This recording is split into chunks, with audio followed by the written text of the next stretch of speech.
Having spent my life in a buzzing metropolis, driving through the Midwest states was a hypnotic and sobering experience. Anyone who has seen the breadbasket of America will know what I'm talking about. Fields. Billions of acres of crops covering the land in waves of undulating leaves, the tame wilderness organized into rows, blocks, and circles, continuing on for hours and hours and days. That's one of the strangest things about driving through the Midwest. The endless ocean of cornfields, birthed by man's labor, seemed to go on without end, but with no signs of those who created it. A car here, a small house there, a windmill, a rotting barn. It's as if some great civilization built it eons ago and then died out, leaving the living remains of their creations for you to drive past and wonder at. That's how I found myself on the evening of the last day in July, driving my red sedan along a veritable tunnel of a road cut across the cornfields. No broad highway for me, rather, I had chosen a gravel detour which I had been promised led back to the interstate. The last few exhausting days had seen me driving non-stop across the country, but today, as the sun peaked in the sky and began its free fall back into the earth, the end of my trip drew near. Rest, relaxation, and maybe even fun lay at my feet. The only thing separating me from my goal was a mile more of gravel road and a few insignificant minutes on the freeway. Unfortunately, my car was having a little trouble navigating the tiny country road. The assholes at the gas station had promised a worn but perfectly passable route, but a few miles in it became increasingly evident that neither description fit this sorry excuse for a road. Still, the anxiety didn't really sink in until the gravel path degenerated into a dusty path and then into mere ruts on the ground. As the weeds growing between the tire tracks began to hit the underside of my car, I briefly grappled with the idea of turning around and taking the more traditional, albeit longer, paved route. But soon stubbornness got its way and I plowed on forwards against the rising weeds and deepening dark. As the sun set, I stopped the car. My journey had come to an abrupt halt. The road, barely discernible among the vegetation and barely wide enough for the car, had ended. Stopped. Right in the middle of a field of corn. Apparently, this was the literal road to nowhere. I cursed the hicks back at the gas station, who had given me these shit directions, and considered my options. Actually. The only action now was to return down the path I had so painfully traveled and then take the long paved road all the way around. Holding my breath, I tried to stifle a headache and several curse words running through my brain. That's when I heard that sweet sound, the unmistakable sound of a Harley tearing down a highway at full speed. Evidently, the interstate was straight ahead and only a few hundred yards away. I felt some guilt for what I was planning, but adventure and lethargy convinced me that mowing down several hundred feet of some farmer's corn harvest was worth not spending more hours on the road. I wasn't sure if a sedan could hold up to such punishment, but my car handled it like a pro, crushing and pulverizing the green stalks as they bent away and under the bumper. A couple of minutes and bam! I was through, back out into the dim evening light. I laughed and flipped the wipers to clean all the cream shrapnel covering my windshield. I stopped mid-laugh. This was a road, but definitely not the highway. A two-lane, paved, black road ran in a perfectly straight line off into the darkness, disappearing into the evening light. I cursed the assholes at the gas station again and prepared to bash my way back to the dirt path. But, turning around, the beautiful hole I punched through the field was gone. A wall of corn, not row to row, but stalk to stalk, stood in front of me, and I realized with a sinking heart that there was no way I could find the dirt path again in that solid block of green. Once again I weighed my options. Just two now, left or right. I headed what I figured was due south and hoped this road linked up to the highway for which I so desperately strove. Miles and miles I traveled. No change in scenery. Miles and miles of cornfields, pressing in on the car, enveloping me in the gloom of early night. No other cars. No other sounds. No radio reception. I stopped a few times at first listening for the signs of a busy highway, and later just listening for anything at all, anything beyond my own breathing. Nothing. Nothing but the crickets, gently chirping to each other across the ocean of waving stalks. More driving. The crickets faded away and only the occasional shrill whine of a cicada cried out into the night. More driving. Low on gas. More driving. The moon peered over the tufts of corn and lifted itself into the sky, transforming the land into monochrome, draining away color. More driving. Very fucking low on gas. More driving. Nothing but corn, corn. Corn fucking everywhere. More driving. A barn? A barn. The glow from the light of the moon made it appear like a ship in the sea, a dark but welcome shape rising above the monotonous and oppressive landscape. With a mixture of relief and apprehension I continued down the road. One turn, A short driveway, and I'm there parking at the bottom of the sloping hill that leads up to its moonlit roof. It's built in an old wooden style, high gabled with heavy oak doors. It looks old. Like it hadn't been looked upon, much less opened, in hundreds of years. Still, its presence offered some hope and companionship, shelter and safety. Getting out of the car, I walked up the path to the front doors. Interestingly, the grass all around the barn, a meadow extending about 50 yards, was clearly meticulously cut and groomed. Also, the path up to the barn had been worn smooth, like some large machine had routinely pounded up and down, polishing and flattening the path. Striding up to the door, I knocked. And knocked again. I gave it several minutes, but apparently no one was living inside. I opened the doors and walked in. I was right. The stench hit me first. It was powerful, like a left hook right on the nose. Seedy and cloying and sour, it was like being dunked headfirst into a porta-potty. I retch, struggling to force fresh air down into my lungs. But, as my eyes adjust and the stench escapes into the cool night breeze, the horror begins. The barn was full of corpses. Dead bodies lay on tables, hung from the walls, and sat piled in great heaps into the corners. Green with rot, their open mouths were grinning, their decayed eyes staring emptily about the barn. The world started to spin around, my knees buckled and my breath escaped once again. Hundreds of bodies. Some were still fresh, crumpled in the corners of the barn, huge red-ringed gashes covering their bodies, wounds that looked like splashes of lipstick applied to their pale, naked forms. Older, rotten corpses were laid out flat onto slabs of stone and wooden tables and hung from the walls, cut open and divided in a grotesquely methodical pattern. Their hearts were placed carefully near their heads, tongues cut out, various organs lying discarded and piled onto the floor below, and their intestines bunched up and knotted like a nightmarish bouquet of flowers. Further into the barn lay the bits and pieces, brown dried hunks of what used to be heads, arms, and torsos. And crates. Giant, wooden boxes piled neatly along the back wall of the barn, almost innocuous but horrible, dark stains seeped from under the lid and ran down. But nothing compares to what hung from the ceiling. A fraying rope stretched down from the rafters. Hanging from the rope, gently swinging in the night over the bloody tables, was bound a horrible absurdity of something that was once alive. It resembled a victim of some terrible atrocity, its skin shriveled tight against its chest and belly, the arms unnaturally long and thin, hog-tied behind its back. Its hands and feet were enormous, ending in gnarled fingers a foot long, with a jagged, yellow nail at the tip of each one. Its head. A burlap sack had been tied around its neck, completely covering the corpse's features. A gash ran the length of its neck, the dried remains of some purple ichor running down from the wound and staining the bag over its head. Swinging there. Dead in the moonlight. I rose above the waves of fear and stumbled out of the barn, slamming the door shut behind me. Outside, the moon still rose, the wind still blew, and the crickets chirped.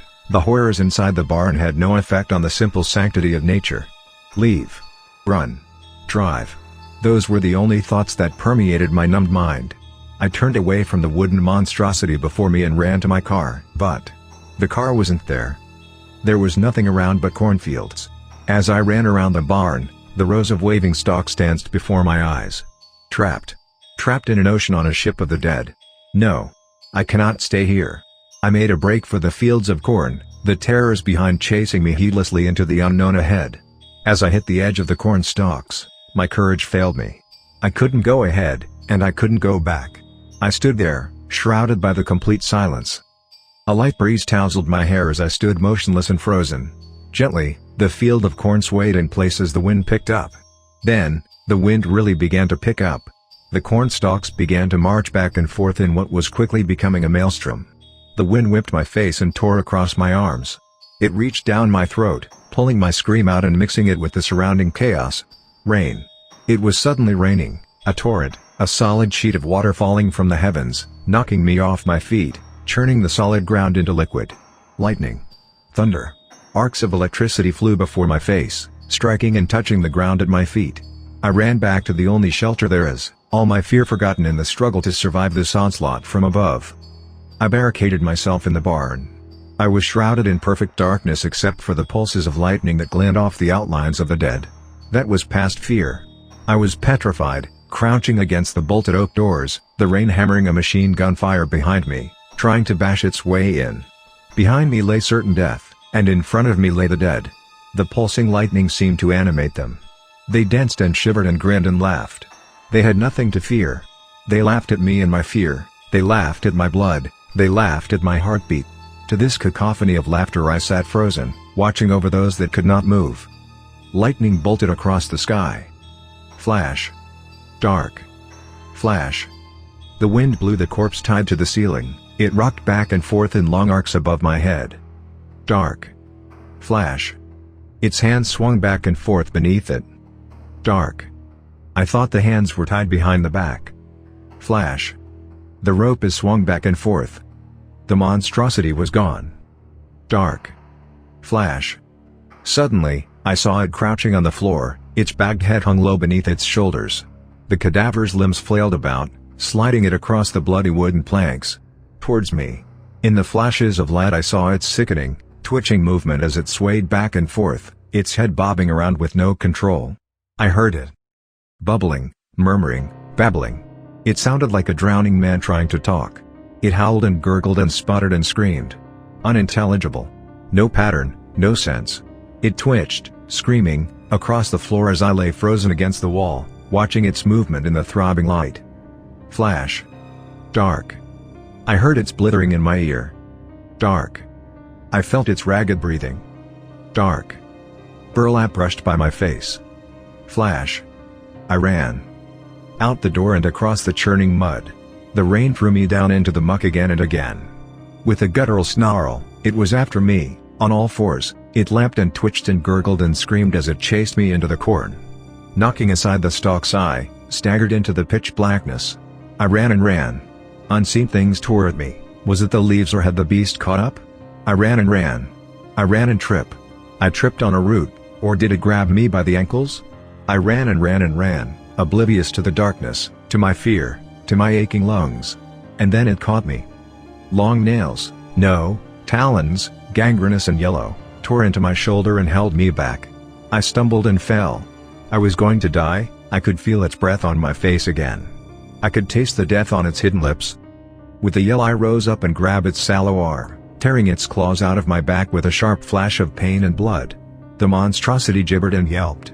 And I ran and ran. And I tripped again. Falling down into darkness, skidding across mud and stones. Almost drowning in the muck, I tumbled down and down. Then it all came to a stop. I looked up from the bottom of a ditch and realized I'm out of the cornfield. I was at the road. The rain had gone away. The wind had died. Best of all, my car was parked by the edge of the road. I wasted no time in jumping in, locking the door, and starting the engine.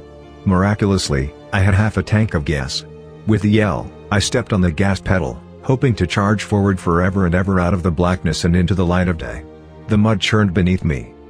My tires spun helplessly, then sunk into the muck. Ahead of me, the cornstalks parted, and the dead thing crawled out into the beam of my headlights. With growls and burbles it slowly slipped through the mire in front of me, taking its time, savoring the web of dread it had trapped me in. Last chance. I stepped the gas again and flew forward. The creature leapt. My windshield cracked. With a thunk and a splash of purple blood, it collided against the car then flew across the road. "Fuck you," I cried as I steered towards its crumpled form. 10 feet, 5 feet, 3 feet. It got up. I missed. But as I went swerving by it didn't give chase. I could see it in the rearview mirror, struggling to stand up. I shifted into reverse and revved the engine. Then a shape appeared above the cornstalks. Blotting out the moon, a shadow climbed out of the field and walked down to the road.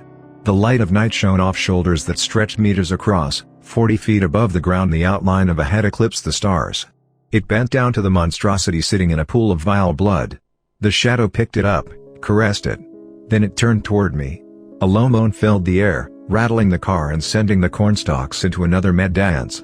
With its free hand, the monstrous shadow reached down to its waist then lifted something high into the air. Something big and sharp that reflected the light of the moon across the darkened fields. I slammed back into gear and flew forward. The moan continued, the steering wheel coming loose in my hands. The cornfield was in a mad frenzy, stalks bending and swaying with so much force they uproot and toss into the air, covering the road in shadows and leaves. Ground-shaking footsteps started coming for me, coming closer. A shriek of metal and something cleaved the roof of my car in two, light spilled into the car like air into a wound. The sound of twisting metal deafened me as the wheels began to lift off the ground. And then it was over. I dropped back to the road and accelerated, the shadow's footsteps fading away into its hellish moan. I tore down the road without abandon, the dark shape and its unearthly call fading behind me. I get it now. The horrible, blubbering shape was merely a pet, a guardian of whatever nightmarish creature lives and works in the barn. It was the true master of that slaughterhouse. Although it was far behind, that dark shadow, it looked enormous. It turned, a flash of silver bursting from its hand, as it disappeared back into the swaying cornfields. Pedal to the metal. 130 miles per hour. The engine roaring, the tires squealing. I flew down the road, impervious to my surroundings, to the blood flowing down my back. Minutes passed like lifetimes. Trees and shadows loomed like 1,000 unnamed horrors down upon my head. Then, a light. More lights. A town. Not just a town, the place I was trying to reach so long ago, earlier today in an earlier life. I stumbled into a diner, the screaming of the waitress lulling me into dark unconsciousness. Sleepwalking, the doctors say. Here, take these pills, they say. 100 doctors, maybe more, and they all agree that I'm a head case. The cuts on my face and arms? Scratches from the sharp corn leaves. My shattered windshield? I drove into a ditch. They throw a rainbow of pills in my face. Still, there are some things they've never been able to explain. I had some tests done on the purple liquid spattering my car. Inconclusive, all of them, apparently it's blood, but contains things that are not blood. There isn't much to say about the straight, clean cut that runs the length of my roof either. Nobody has been able to tell me what can cleave steel like butter. I stay in the city now. The chalky smell of concrete, the sharp smell of steel, even the bitter aroma of living humans keeps me sane. For the most part, I pretend like that last day in July never happened. I feel safe in the daytime. But each night when I sleep, I'm forced back. Back to the moonlit fields, where the corn stalks bend and sway with the howling wind. Back to the Hall of Corpses, where the hooded monstrosity shrieks and gibbers and twitches. Back to the haunting ground of the unseen butcher, whose long knife flashes into the darkness.